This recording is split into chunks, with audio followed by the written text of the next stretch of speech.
Dopo più di 50 anni si iniziano i lavori finalizzati alla ristrutturazione. Sì, questo è, intanto in questo momento stiamo facendo un primo intervento, stiamo portando a termine un primo intervento proprio di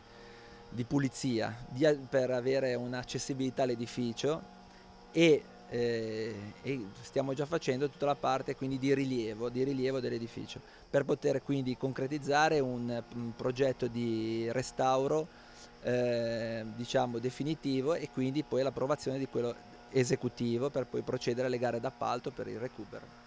Come state procedendo al momento? Che tipo di lavori state effettuando? Abbiamo appena appunto terminato tutta la parte di messa in sicurezza temporanea proprio per addetti ai lavori, diciamo,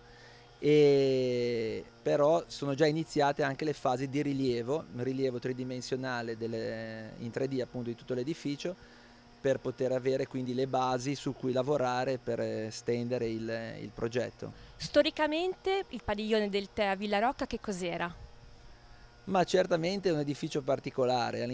faceva parte del contesto del giardino, quindi un po' questo è il giardino di Palazzo Rocca, ed era proprio l'elemento più rialzato, la parte dove proprio dello svago, diciamo, di quelli che erano appunto la famiglia Rocca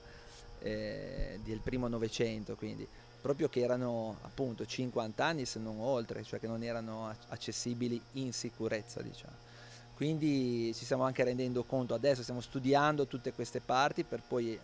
quindi studiarle e per poi valutare il recupero se è possibile, dove è possibile. È un edificio che appunto non utilizzato per quello per cui era nato si è quindi degradato nel tempo, ecco, quindi noi adesso cercheremo di recuperare tutto quanto possibile, ovviamente in accordo con la soprintendenza,